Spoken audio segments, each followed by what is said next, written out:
Good morning everybody, how are you today? I hope you're well. Welcome to, I think it's day 26 of my time out in August, which definitely hasn't gone to plan. Oh my goodness, when does life ever go to a plan? So I look a little bit dishevelled today, because I've had yet another migraine. So annoying.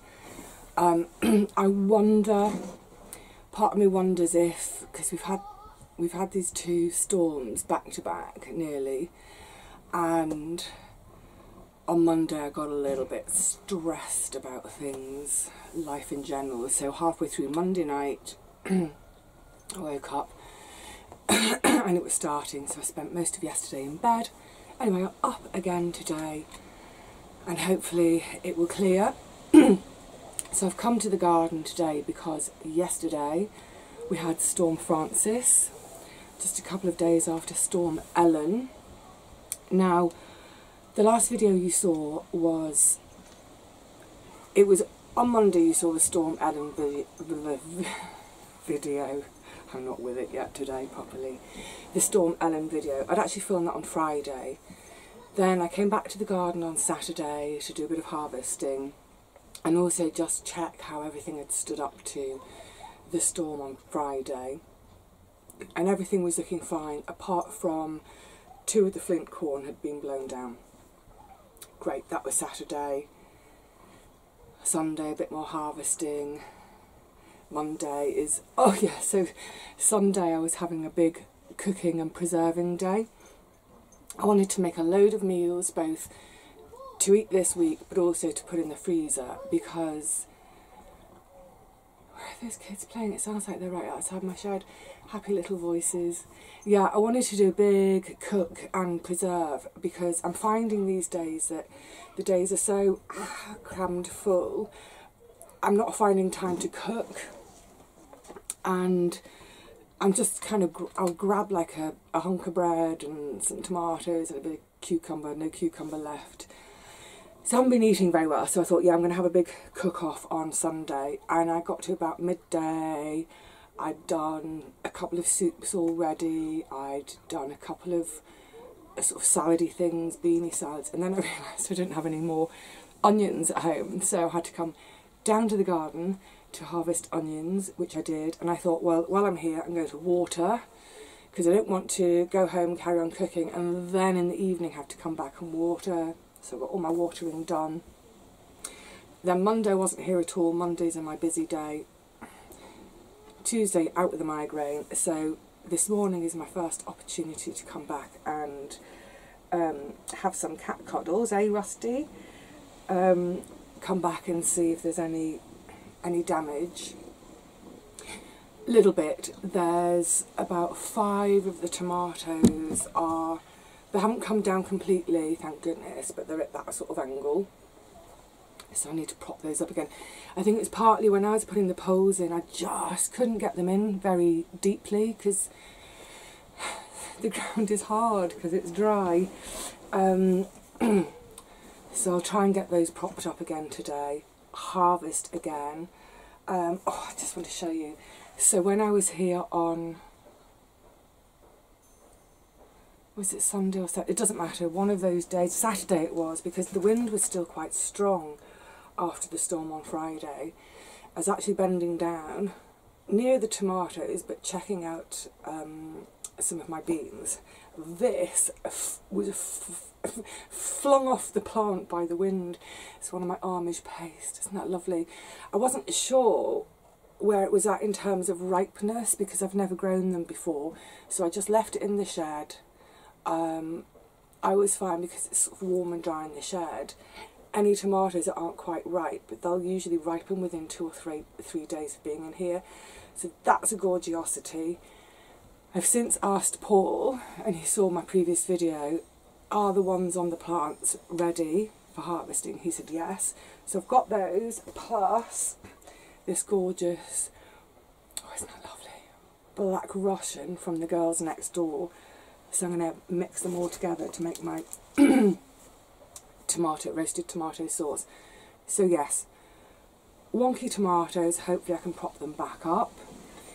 A few of the flint corn are now flat. You know what, it's not a massively important crop for me, so no worries. They're just a little bit in the way now because they're across the path. But the problem this year, and I'm about to have a little bit of a moan, the beans. Now, I'm not going to say they're a disaster, but they're almost a disaster. We have to be careful about using the word disaster. But, as an example, you see this bean is thoroughly dry. Now, it looks like there's some beans in there. Those beans have not grown before the pod has dried. This is Coco de Pampol. Let me have one of them out to show you. Now, normally, well, firstly, I would harvest before they get to this stage to save them demi-sec. That's when I save them wet and freeze them.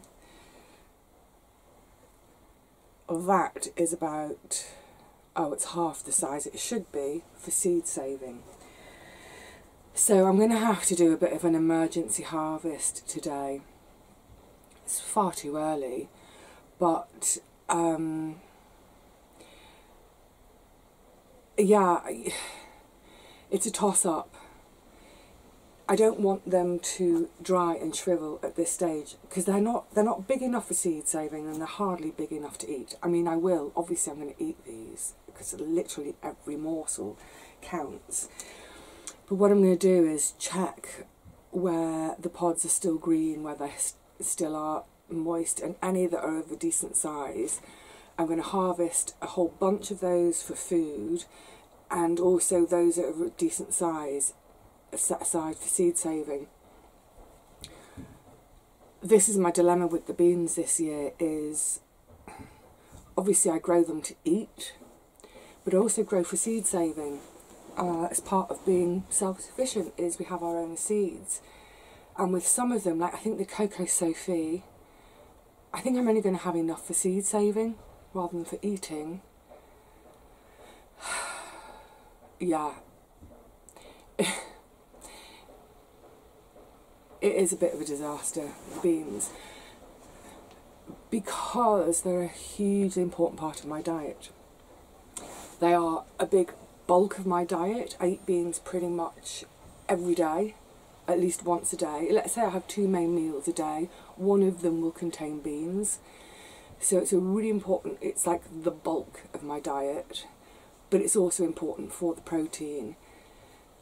So to have so few beans this year, it's awful, it's absolutely awful. And in terms of seed saving, I do want to be able to save seed because a lot of the varieties I grow, and this is right across the board in the garden, a lot of these varieties, they're not the easiest things to buy in terms of buying the seed. So yeah, feeling a little bit, feeling a bit broken actually. I was mentioning this on my Facebook page the other day. Since the beginning of May, so May, June, July, August, so 4 months, literally since the beginning of May, I've worked my backside off in this garden.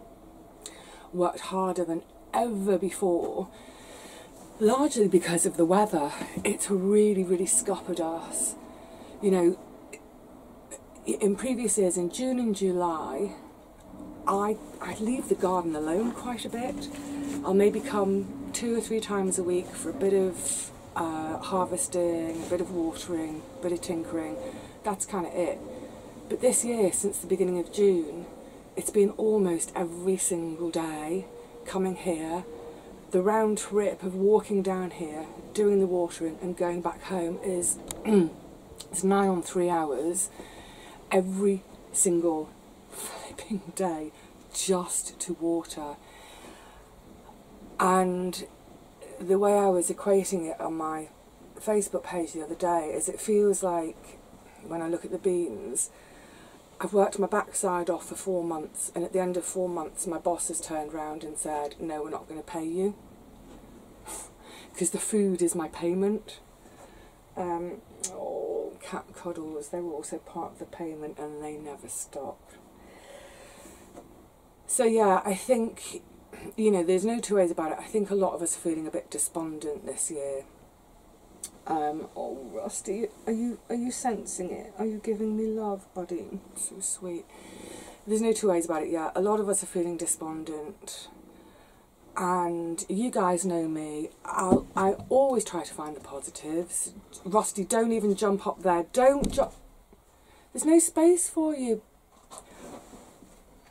Oh, Rusty, you are a pest. You are a beautiful, beautiful pest. Yeah, lost my train of thought. Yes. And I know so many of us are in the same boat. This weather has been extraordinary. Now, in 2018, we also had a drought. But the difference was, in the spring, we had our spring rains, so there was water in the ground. We didn't have these high wind storms so early in the year. These windstorms, we do get them, but normally they'd be much later in the autumn or in the early spring. They would happen when there's much less in the garden. Certainly, it would happen after the tomatoes have been harvested, usually after the beans have been harvested. So, I don't know, it's just come to a point where I feel a bit beaten and a bit broken by it all. Like I say, it's this sort of idea of working so hard, non-stop, working, and then not getting paid. Fortunately, two things where I'm fortunate in terms of a personality trait. I was born optimistic, I think I was just born optimistic, born to find the good stuff, the positives each day. I was also born stubborn, so it's rare that I let anything beat me. I feel a little bit beaten at the moment. That I'm allowed to have these feelings. Of course I am. You know, I'll put my big girl pants on again at some point and strap myself in and get going. But one thing I've always said with this channel is, you know, this is all about following my little journey that was only going to be a year. And here we are now, 3 and a bit years later. Amazing. So that's a good positive. But it was always meant to be about following this journey of, is it possible in the middle of a big bustling city to live off the land for a year? And I've shown it is possible. I've shown myself that it's possible. But in doing that, I always said all along that this was going to be a warts and all kind of thing. You know, I am a positive person and I do try to find the positives every single day.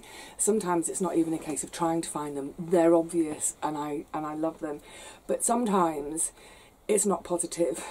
Sometimes it's horrible. Sometimes it's just relentless hard work for no reward.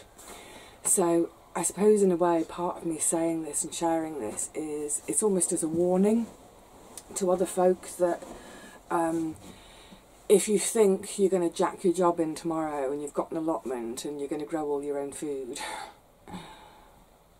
what's the contingency plan for when we have years like this where the weather has been wonky, to say the least?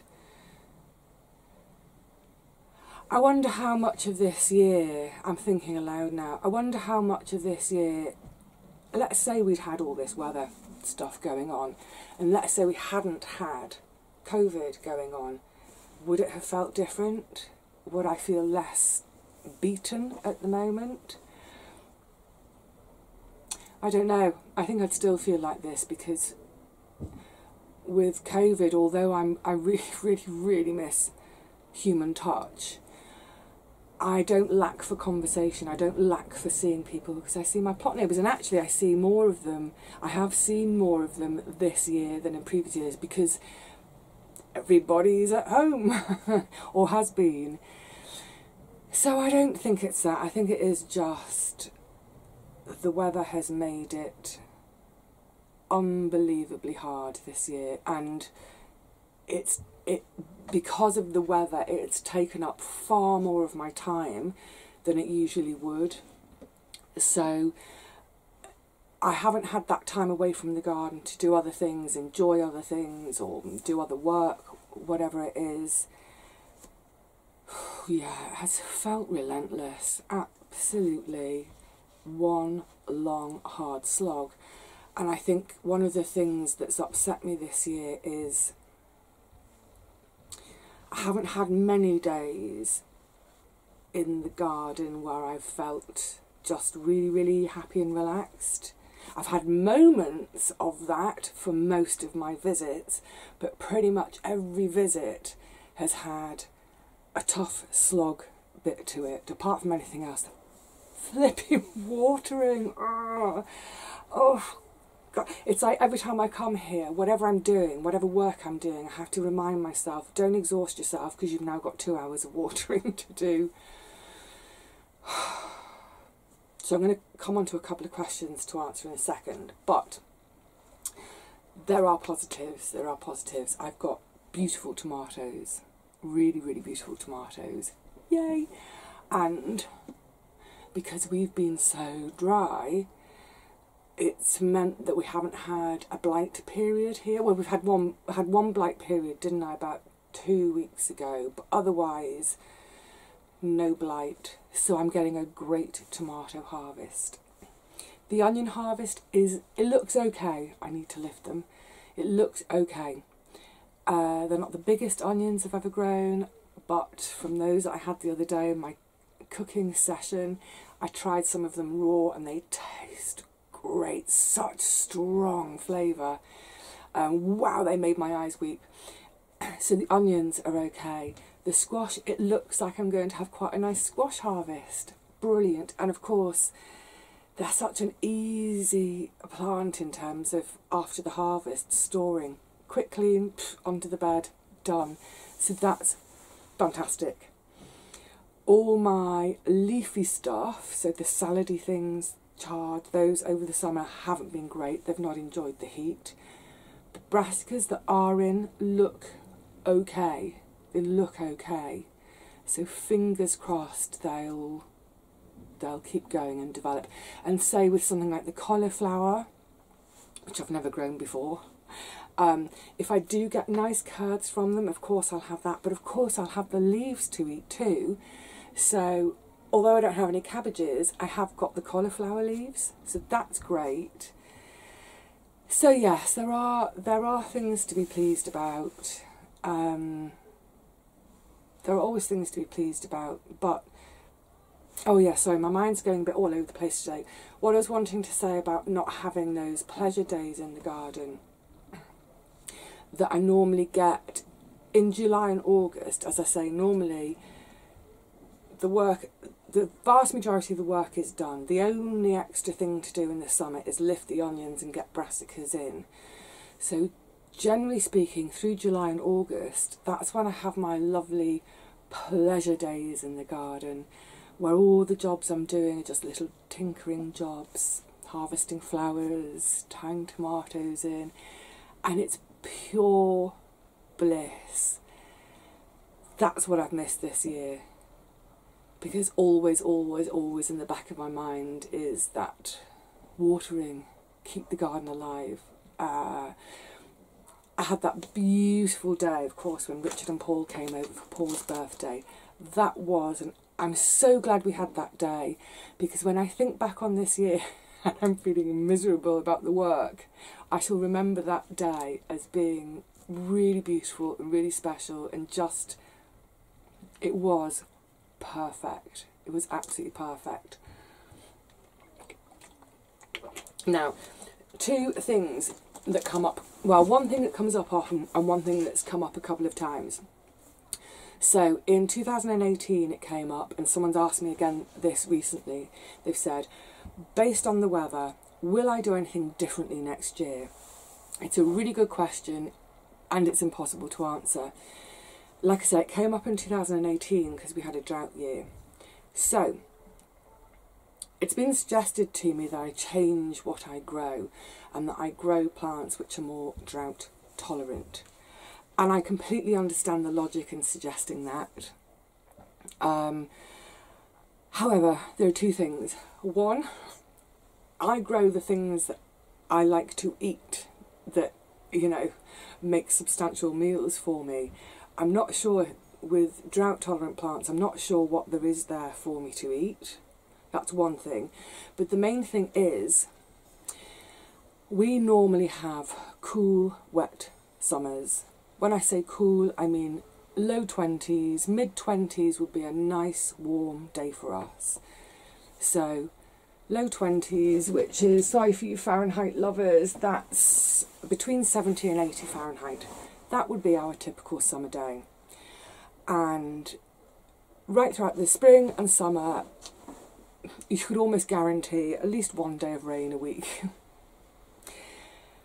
So if I plant my garden to withstand, what did we have a couple of weeks ago? 37 degrees. Sorry, let me just, I'm going to grab the thermometer so I don't have to lean. So 37 is 100 Fahrenheit.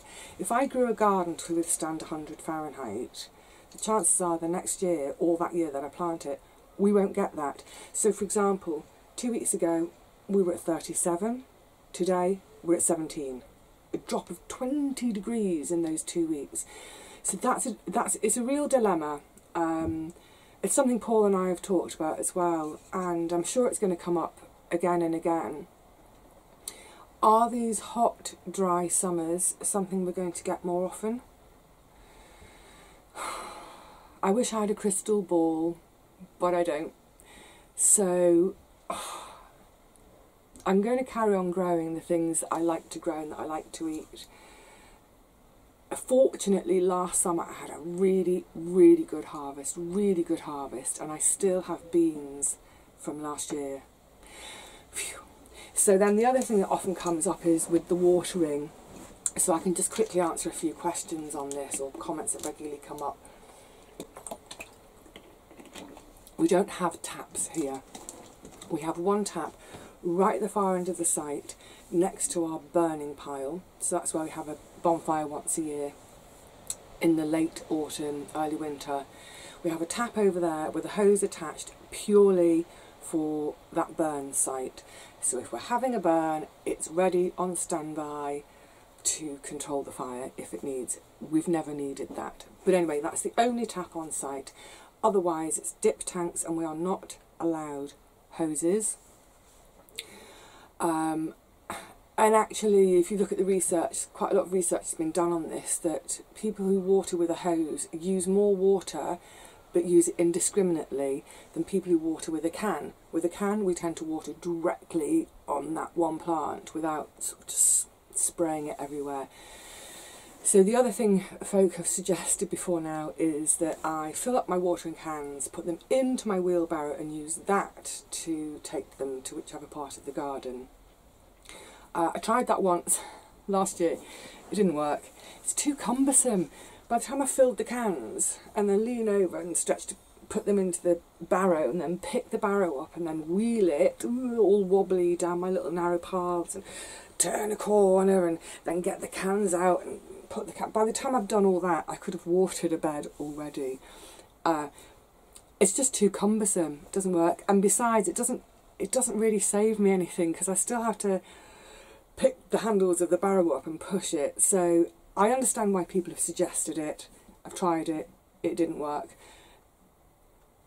You know, this is another thing to be positive about. At least I have water on my site.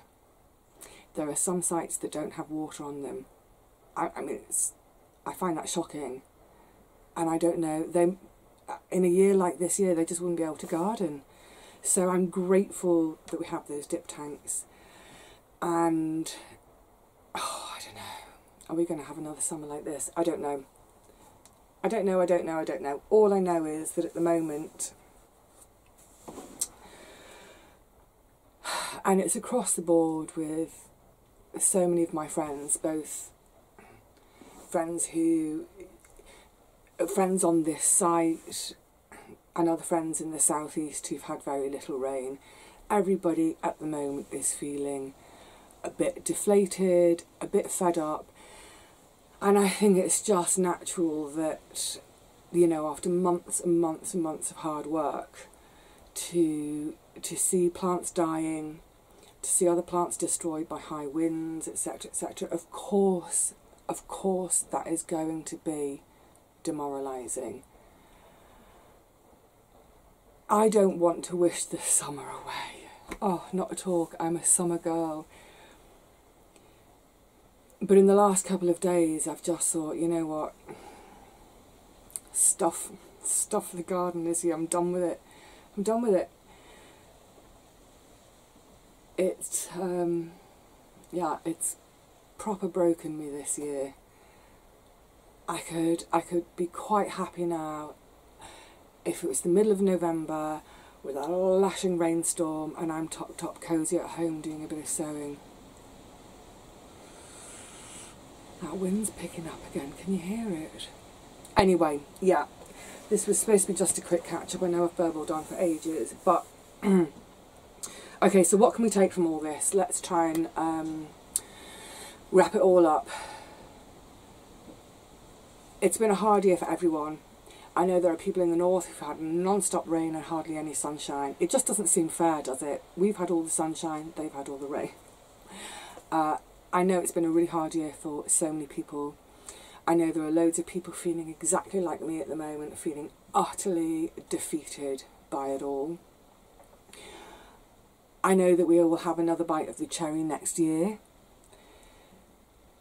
We may all need to start rethinking how we garden. Over this winter, I will definitely be looking out for mulching materials, etc., etc. So even once I've got all my beds covered for the winter, I'm not going to stop there. I've got those 2 big 1-ton sacks. I'm going to, throughout the whole winter, literally anything I see that I can lay my hands on that will work as a mulch, I'll be gathering it, so that next year hopefully we'll have spring rain again. And after the beds are prepped and good and soaked from the spring rain, I can get them all mulched really heavily to hopefully lock some of that moisture in for longer than it was around for this year. So yeah, we've got next year. For all of us who rely on our gardens for food, we are all bound to be a bit worried and a bit upset at the moment, because we're looking at months now where we're just going to have to be really careful with our stored food.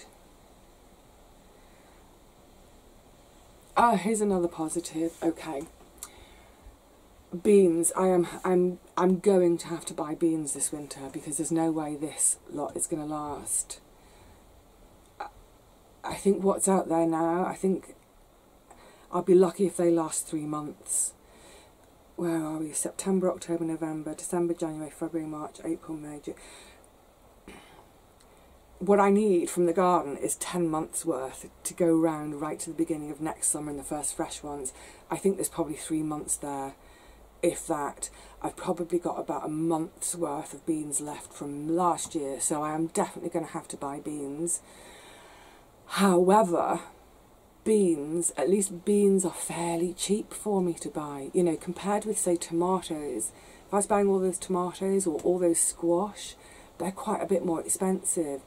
So at least the one thing that's failed, apart from all the other things that have failed, at least those things are the cheap things to buy.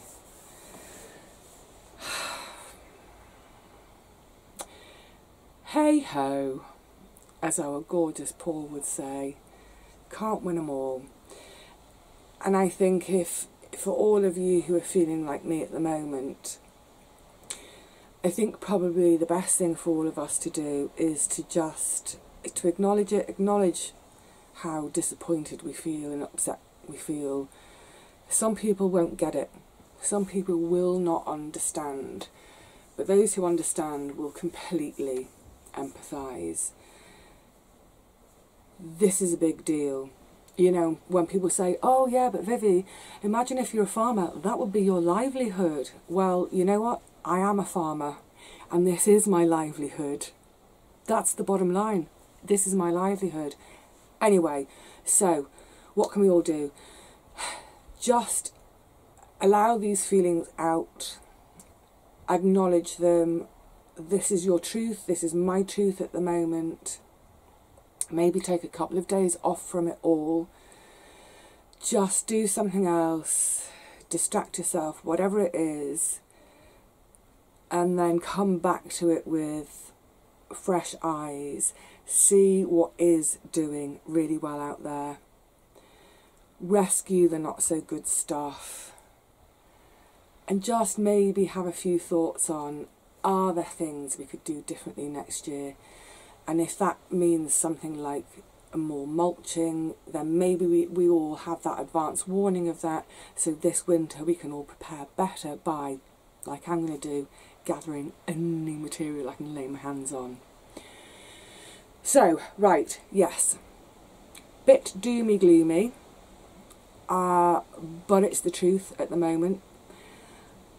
There are still positives in there, and I'm not permanently beaten, I'm temporarily beaten. Just beaten for a couple of days, but that's okay. What a year. I think that's all I can say now. What a year. I'm sending love and hugs to all of you who are feeling like this right now. And you know what? We'll pick up. We'll get back on the horse, as it were, and we will be okay. Just for now, we're not. And it's okay sometimes to not be okay. So long as we know that we will be okay again. Alright, my lovelies, on that I'm going to leave you. I'm going to get out there and start doing my rescue harvesting. Put those tomatoes back up that way, sort of that way. And, you know, let's just hope that that's the last of the wind for a while. Yeah, could have been worse. It could have been a lot worse. Small mercies and all that. Alright, my lovelies, cheerio to you all. Please look after yourselves, look after each other. Acknowledge your emotions, let them be, and then in a couple of days' time we'll all put on our big girl pants again and get back on with things. Until then, bye for now.